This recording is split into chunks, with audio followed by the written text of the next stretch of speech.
ஜீவனுள்ள அன்பின் ஆண்டவரே, உம்முடைய வார்த்தைகளின் மூலமாய் நிறைவான பலனை பெற்றுக்கொள்ளவும், உம்முடைய வார்த்தைகள் மூலமாக எங்களை மறு அர்ப்பணம் செய்யவும், எங்களுடைய விசுவாச பாதையிலே உம்மோடு நெருங்கி இணைந்து வாழ ஆண்டவர் எங்களுக்கு இந்நேரத்திலே உம்முடைய திருவாய் மலர்ந்தருள உம்முடைய பாதத்திலே காத்திருக்கிறோம். நெருங்களோடு கூட பேசும் இடைப்படும் இயேசு ஆண்டவரின் வழியாய் ஜெபிக்கிறோம் நல்ல பிதாவே, ஆமென்.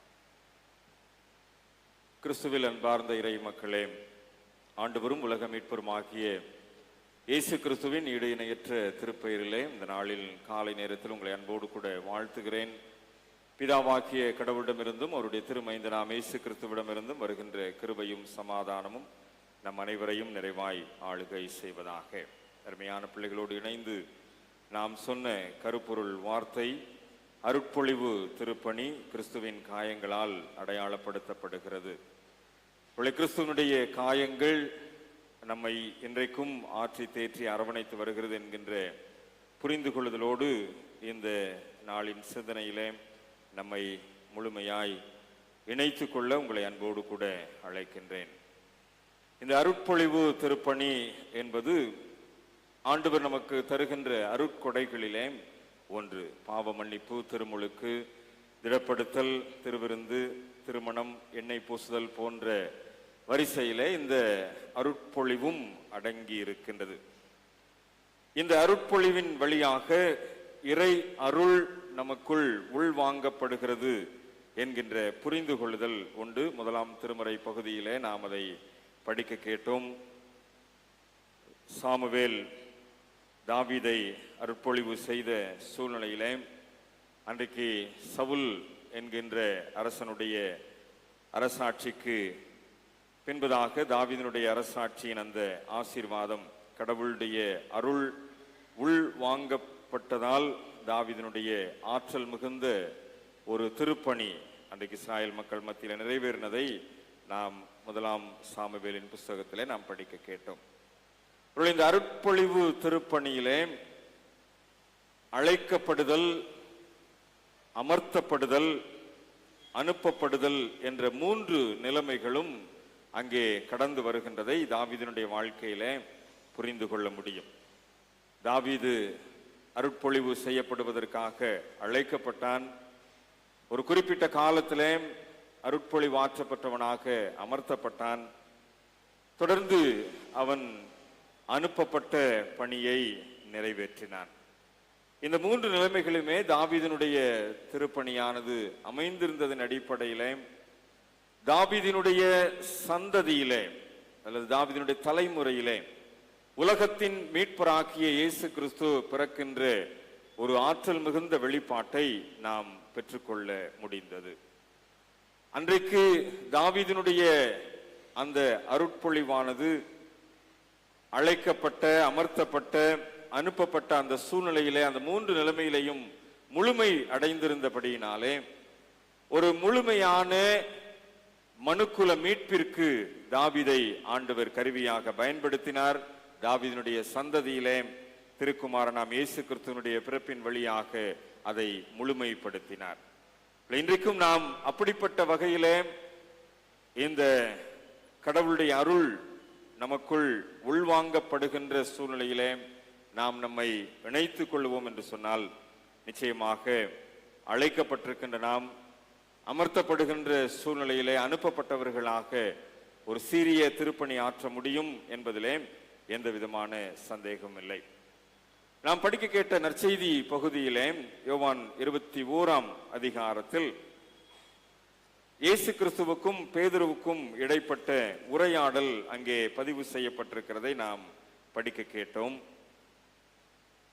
பேதுருவை ஆண்டவர் இயேசு ஒரு கேள்வி எழுப்பி கேட்கின்றார். 3 முறை அந்த கேள்வியானது பேதுருவை நோக்கி வருகின்றது.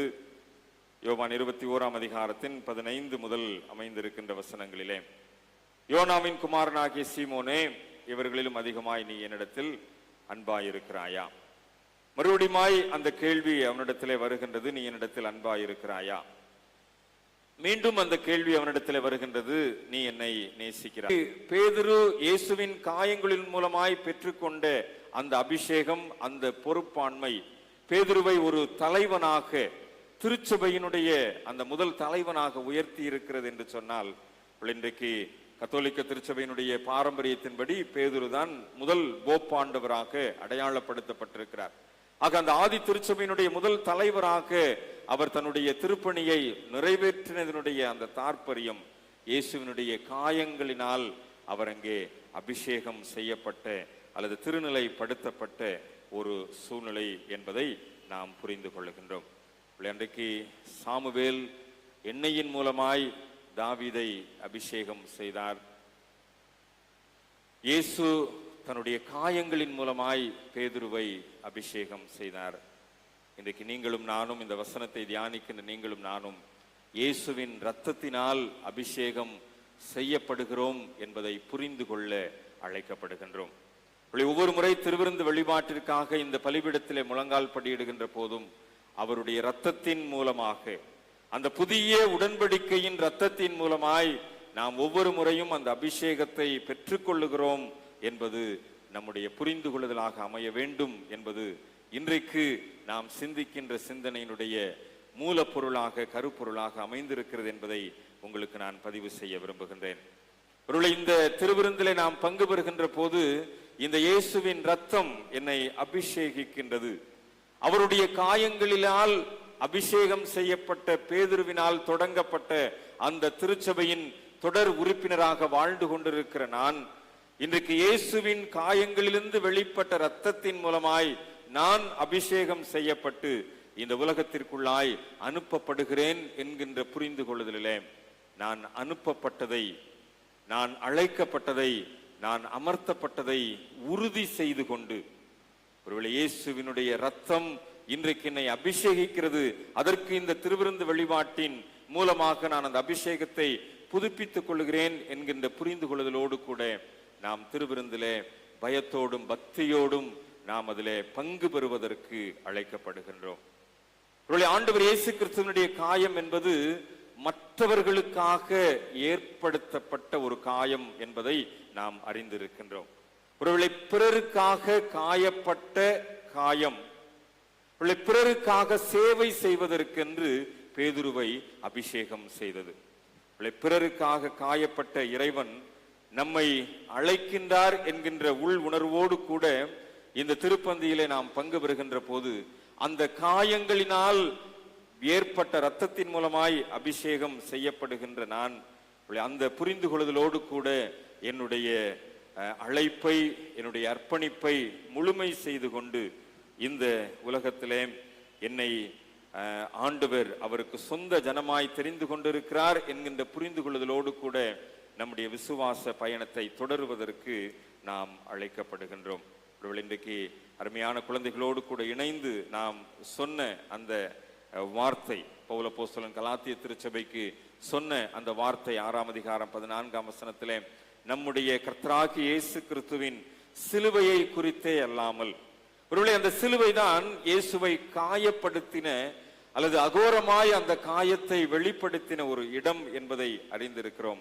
அந்த காயப்படுத்தின சிலுவையை குறித்தே அல்லாமல் வேறொன்றை குறித்தும் மேன்மை பாராட்டாதிருப்பேனாக.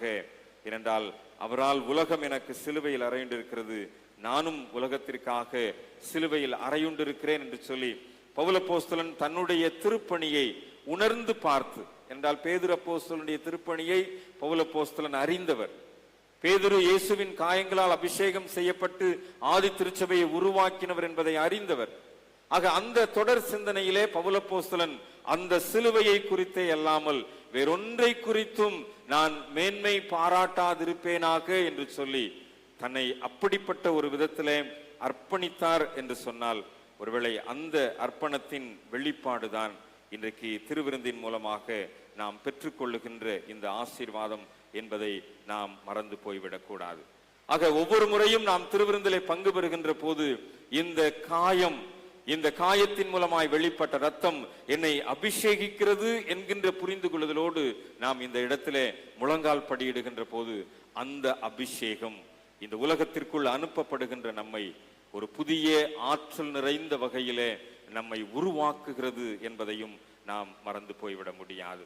அந்த அபிஷேகத்தின் மூலமாய் நாம் ஒரு புத்தாற்றலோடு கூட இந்த உலகத்திற்குள் புறப்பட்டு செல்ல முடியும் என்பதிலேயும் எந்த விதமான மாற்று கருத்தும் இல்லை என்கின்ற புரிந்து கொள்ளுதலோடு கூட சிலுவையில் அறையுண்ட ஆண்டவருடைய அந்த சிலுவையினால் வெளிப்பட்ட அந்த ஆண்டவருடைய காயம் இன்றைக்கும் என்னை அபிஷேகித்து கொண்டிருக்கிறது என்கின்ற புரிந்து கொள்ளுதலோடு கூட, அந்த உள் உணர்வோடு கூட, அந்த புரிந்து கொள்ளுதலின் மறை உண்மையை உணர்ந்து கொண்டவர்களாக ஆண்டவருடைய சமூகத்திலே இன்றைக்கு நாம் திருவிருந்திலே பங்கு பெறுகின்ற போது நம்மை தாழ்த்தினோம் என்று சொன்னால், ஆண்டவரே, இந்த ரத்தம், இந்த இயேசுவின் காயங்களின் மூலமாய் வெளிப்பட்ட ரத்தம் என்னை அபிஷேகிக்கிறது என்கின்ற உள் உணர்வோடு கூட நாம் இந்த இடத்திலே திருவிருந்திலே பங்கு பெறுவோம் என்று சொன்னால், நிச்சயமாக இந்த அபிஷேகம் அன்றைக்கு சாமுவேல் மூலமாய் தாவீதுக்கு கிடைக்கப்பட்ட அபிஷேகமும், இயேசுவின் மூலமாய் பேதுருவுக்கு கிடைக்கப்பட்ட அந்த அபிஷேகமும்,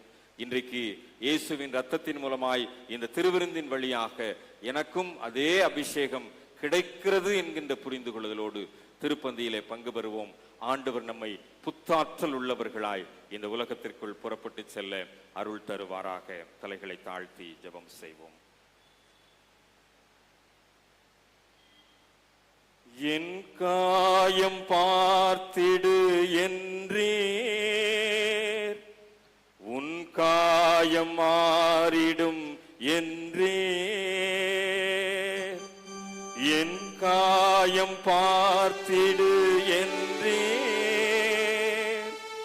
உன் காயம் மாறிடும் என்றீர். நம்பிக்கையோடே நீ வந்தால் துணையாக இருப்பேனே என்றீர். நம்பிக்கையோடே நீ வந்தால் துணையாக இருப்பேனே என்றீர். பாதை தெரியாத ஆட்டை போல அலைந்தேன் உலகிலே, நல்ல நேசராக வந்து என்னை மீட்டீரே. நல்ல நேசராக வந்து என்னை மீட்டீரே. அன்பின் ஆண்டவரே, உம்முடைய காயத்தை பார்க்கின்ற போது என்னுடைய காயங்கள் ஆறிவிடும் என்ற நம்பிக்கையோடு இன்றைக்கு உம்முடைய சன்னிதானத்திலே திருவிருந்திலே பங்கு பெறுகின்ற எங்கள் ஒவ்வொருவரையும், நம்பிக்கையோடு உம்முடைய சன்னிதானத்திலே முழங்கால் படியிடுகின்ற ஒவ்வொருவரையும் காயங்களை ஆற்றி உம்முடைய இரத்தத்தின் மூலமாய் அபிஷேகித்து இந்த உலகத்திற்குள் புதிய பலனோடு புறப்பட்டு செல்ல அருள் தர வேண்டும் என்று எங்களுக்காய் சிலுவையிலே காயப்பட்ட இயேசு கிறிஸ்துவின் வழியாக ஜெபிக்கிறோம் நல்ல பிதாவே. ஆமென்.